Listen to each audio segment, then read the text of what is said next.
China and Pak, as per the AP report, ran disinformation campaign against Rafale jets, included manipulated imagery showing supposed Rafale debris, AI-generated content and video game depiction to simulate supposed combat.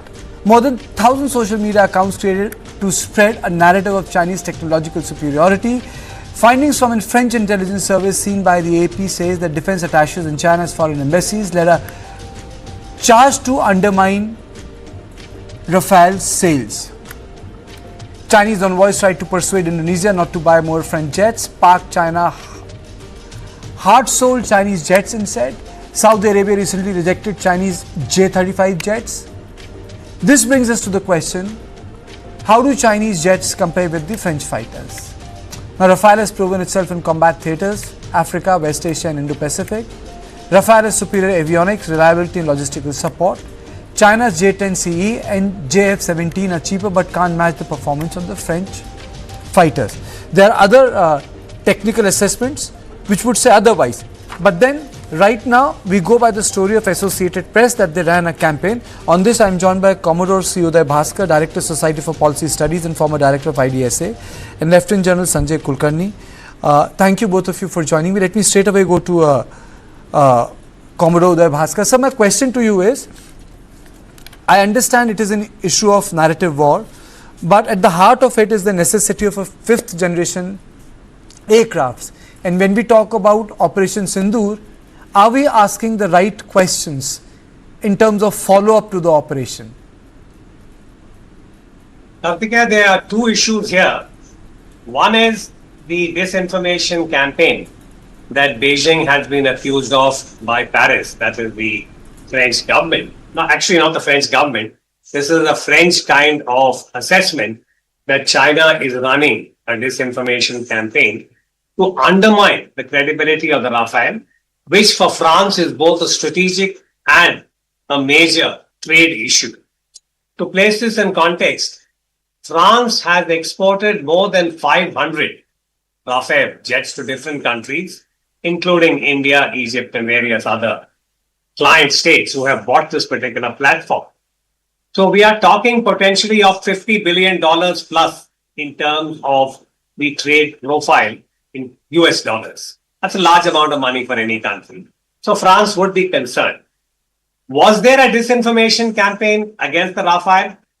The answer is an emphatic yes. Because if you remember the immediate aftermath of Sindoor, social media was floating. It was, literally being overload of a number of videos and so-called experts running down the Rafale and suggesting that the Chinese platform supplied to Pakistan had done far better in that particular air war. So this was factual. You may recall that they also used a fake clip, as it turned out to be later, of US President Donald Trump ostensibly running down the Rafale and saying that he was surprised why India had bought this kind of a platform, etc. So I think this is the empirical part, that there was a disinformation campaign. The Chinese government has, of course, distanced itself. And as usual, they are blaming these unidentified tropes. But for me as an analyst, the other interesting part was one of the fact checkers had asserted that almost 1,000 accounts were created with a link to China and Hong Kong that were running down the Rafale.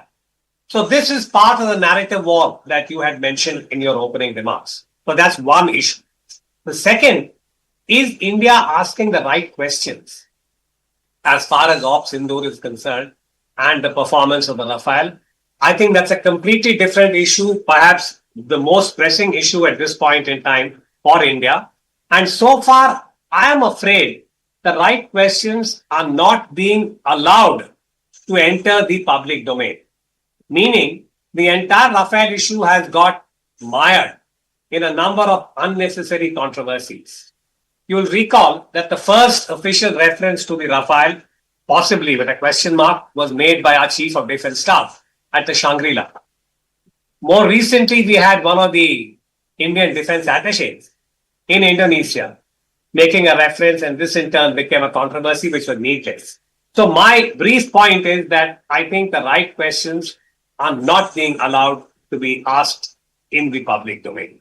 Let me stop here. I'll come back. I have some more thoughts on this issue, but I'll allow, General Kulkarni, I'm sure, would have something to add. General Kulkarni, yes, thank you, sir. General Kulkarni, your opening comments? Karthik, this kind of a defense industrial complex battle with the United States of America, with China wanting to enter into the defense industrial complex, the French Rafale have made a mark, a very credible fighter in the world, as what Commodore Bhaskar rightly said. Out of the 533 aircraft manufactured, almost 323 exported to various countries, Indonesia being the latest one, asking for more. So there was a concerted campaign, no denying the fact, getting their military attaches functioning all over the world, be able to tell them, look, the Rafale. And of course, the disinformation campaign or lack of credible information, even within Indian media, outside, all over, created a feeling some aircraft had got lost, and then unnecessarily saying no, so and so got lost. Then somebody said no, something has got lost. All that was, I personally feel, was not required. Absolutely not required. The Operation Sindoor is an operation which is an ongoing operation, and you have an after action report for the entire operation. Everything would be known at that point of time, and it would have been ideal not to comment on these issues because it doesn't make any sense whatsoever. What matters is that you did what you wanted to do.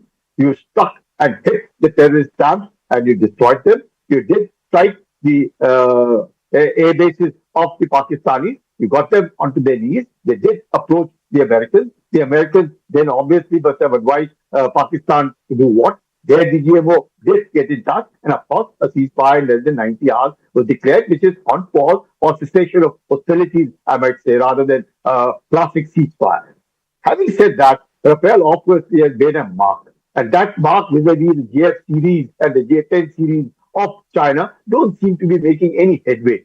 The Pakistanis have made no impact whatsoever in these 4 days. The aircraft haven't actually made any impact. Only the missiles have whatever little they've done, and that too were intercepted and brought down. So in that context, you find that the Chinese have not been able to make an impact in the proxy state Pakistan. So Pakistan, much that was a laboratory which Chinese would have much liked to exploit it and be able to tell the world that the Chinese have an equipment which is world class, matchable, and not just a stolen technology adopted, and kind of improvised and then put across. No, they feel that, of course, some of it is a joint production with Pakistan, but somewhere down the chain, the Chinese have taken a hit. And based on that hit, the Chinese retaliate now with a disinformation campaign to say, well, the French aircraft, and of course, the Dassault Rafale have had no loss as they, and that is why the reason is that the Chinese tend to feel that why not? This is the time when there's so much of money campaign. Let's now step into it and make hay while the sun shines and say no, that the Chinese aircraft have made a lot of impact. You notice that Pakistan had outsourced a lot of its air defense to Chinese equipment, and it didn't do well. And that is the reason why China probably wanting to get into it to say that, well, China isn't as bad as people seem to think. It's not just the West, United States or French or the other Western countries' equipment good. And not only that, even the Indian equipment proved itself very well. Let me shift the conversation. Let me shift the conversation, sir. Commodore, one question that emerged was that our inventory, we don't have 5th generation aircrafts. This was part of the larger conversation. And the second is, which I ask you, what is the big equation that has emerged after this fog of Sindoor has come down? What is the big picture that has emerged for us? The big picture, Karthikeya, that has emerged, and let me commend you, by the way, I think yours is one of the few shows that is actually trying to focus on the equivalent of the right questions to be asked. Personally, I think this entire Chinese disinformation campaign is a diversion. India should not get too detained by this. If they are running this campaign in a remote manner, so be it. This is part of a larger, I would say, global kind of issue when it comes to major platforms and countries trying to export their own hardware. The real question, Karthikeya, as I see it for us, has already been raised by the Air Chief Marshal A.P. Singh. He raised it before Sindoor, he's raised it after Sindoor. And to me, that is the central issue, that India needs air power of a certain quality. I don't think there could be, two views on this. What kind of air power is something that our official planners and the air warriors would have to decide and advise the country. Again, Air Chief Marshal AP Singh has actually put his finger on the most sensitive issue that the country has to address, which is that we do not have adequate indigenous capability, both in terms of design competence as far as the fifth generation fighter is concerned. We are all aware of the number of delays and other issues that have plagued the Tejas. And now, after Operation Sindoor, we are also aware that we do not have any reliable external supplier who would be able to provide what India needs. So this, to my mind, is the central question which needs to be addressed in the right forum. You'll remember when you asked me in the first round, I said that the right questions are not being allowed to be asked. Any operation like Sindoor, and all the professionals in the country and elsewhere have said, if you have the kind of air combat that we had with over 100 platforms involved, there will be attrition. India had a very, very emphatic success to show in terms of whatever targets it had identified and it had engaged and destroyed. That was the limited purpose of Operation Sindoor. As Prime Minister Modi repeatedly said, we wanted to address the terrorist infrastructure. So in this kind of a campaign, I think box number one, there may have been attrition. This was also said by the Deputy Chief of the Air Staff in the first brief.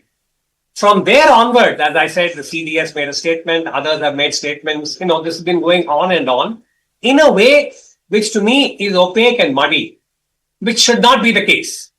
We need to pick up the ball from where Air Chief Marshal AP Singh had said that we need indigenous competence, indigenous capability, both in design and manufacturing, for which we need both sustained funding and to find the right kind of HR to get the private sector on board. This is going to be a long haul. Even for China, the journey towards the fifth generation fighter has been very long. It's been very expensive, and there have been a number of setbacks. This is true of every country. So I think we should go back to basics and not get carried away by number one, the diversionary issue of China and disinformation, nor should there be any kind of unnecessary triumphalism. When we talk about Operation Sindoor, we need an objective military assessment, which our professionals are highly capable of. They did this after Kargil, they can do this after Sindoor. And I think we need to do this kind of an introspection, some of it perhaps in closed doors, and some definitely in Parliament. I have been saying this in every forum. Parliament should be allowed to address this issue in a candid and objective manner. If need be, some of it can be, again, a closed door session. But the country, I think, should be allowed to ask the question. That's my limited point, Kartikaya, in a rather elaborate way that I have tried to come here all over.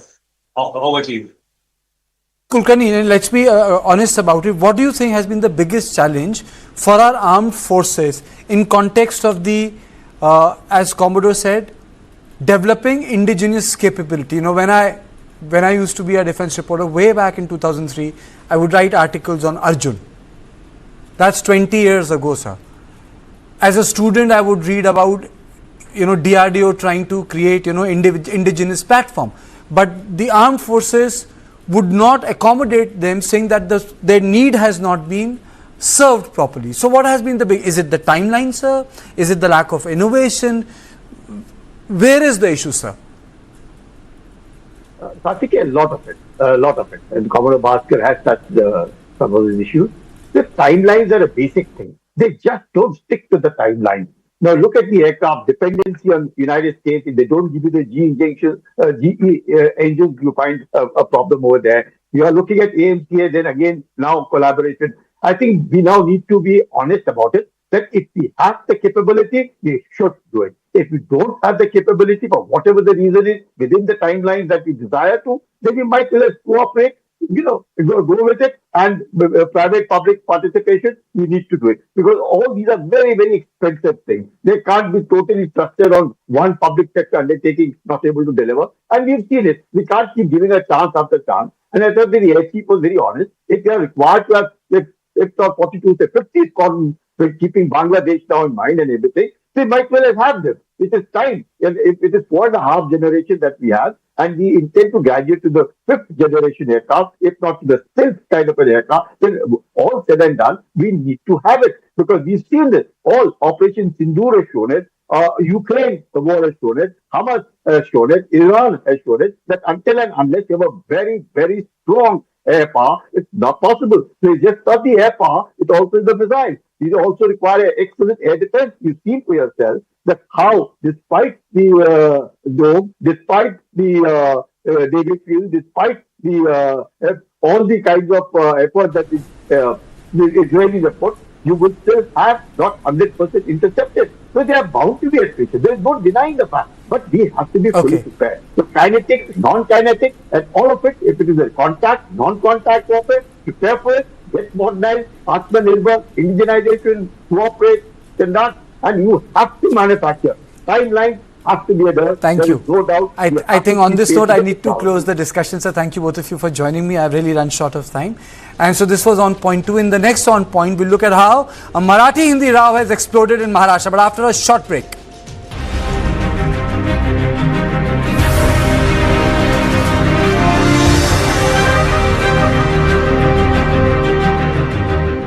What is to the nines? In literal terms, it's perfection. But to us, it's not just a phrase, it's an attitude.